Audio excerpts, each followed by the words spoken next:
एक आम किसान जो अपनी जिंदगी में कभी सुर्खियों में नहीं आया, एक रात शराब के नशे में रास्ता भटक गया और फिर अचानक खुद को दुश्मन देश की जमीन पर पाया। लेकिन किसी को अंदाजा नहीं था कि ये एक छोटी सी गलती आने वाले 22 साल तक भारत और पाकिस्तान के बीच सबसे दर्दनाक कहानियों में बदल जाएगी। ये कहानी है सरबजीत सिंह की। साल 1990, पंजाब का एक छोटा सा गांव भिखीविंड।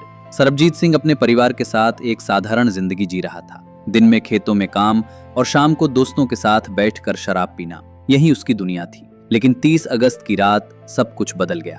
कहा जाता है कि उस रात सरबजीत नशे की हालत में खेतों के रास्ते चलते चलते भारत पाकिस्तान सीमा पार कर गया। अंधेरा इतना गहरा था कि उसे खुद भी एहसास नहीं हुआ कि वो कब दूसरे देश में पहुंच चुका है। लेकिन जैसे ही पाकिस्तानी रेंजर्स की नजर उस पर पड़ी, उसकी जिंदगी ने ऐसा मोड़ लिया जहां से वापसी लगभग नामुमकिन थी। पाकिस्तान की पुलिस ने उसे गिरफ्तार किया, लेकिन मामला सिर्फ गलती से सीमा पार करने तक सीमित नहीं रहा।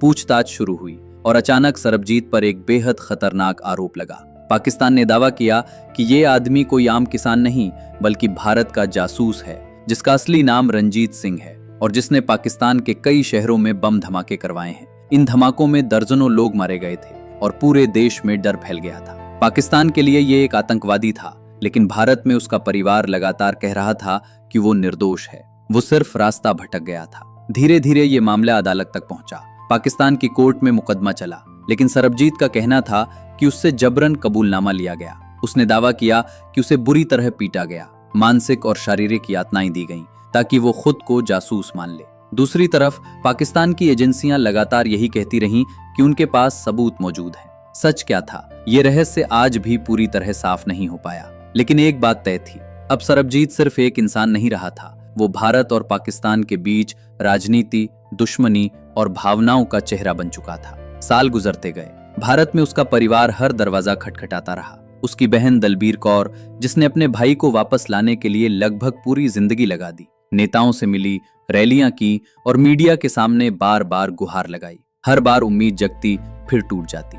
कभी खबर आती कि पाकिस्तान उसे रिहा कर सकता है, कभी कहा जाता कि उसकी फांसी तय हो चुकी है। पूरा भारत सांस रोक कर देखता रहा। लेकिन जेल की सलाखों के पीछे सरबजीत की हालत लगातार खराब होती जा रही थी। फिर आया साल 2013 और वही साल इस कहानी का सबसे भयावह अध्याय बन गया। पाकिस्तान की कोट लखपत जेल में अचानक सरबजीत पर हमला हुआ। रिपोर्ट्स के मुताबिक कुछ कैदियों ने ईंटों और लोहे की रॉड से उस पर हमला कर दिया। उसे अस्पताल ले जाया गया, लेकिन कई दिनों तक मौत और जिंदगी के बीच लड़ने के बाद 2 मई 2013 को उसकी मौत हो गई। भारत में खबर पहुंचते ही गुस्से और दर्द की लहर दौड़ गई। लाखों लोगों के लिए वो एक निर्दोष भारतीय था जो राजनीति की भीड़ चढ़ गया। वहीं पाकिस्तान में आज भी कई लोग उसे दोषी मानते हैं। लेकिन सबसे बड़ा सवाल आज भी वही है, क्या सरबजीत सच में एक जासूस था या सिर्फ एक आदमी जिसने नशे में गलती से सीमा पार कर दी थी? शायद इसका असली जवाब कभी सामने ना आए, क्योंकि सरहदें सिर्फ जमीन को नहीं बांटती, कई बार वे सच को भी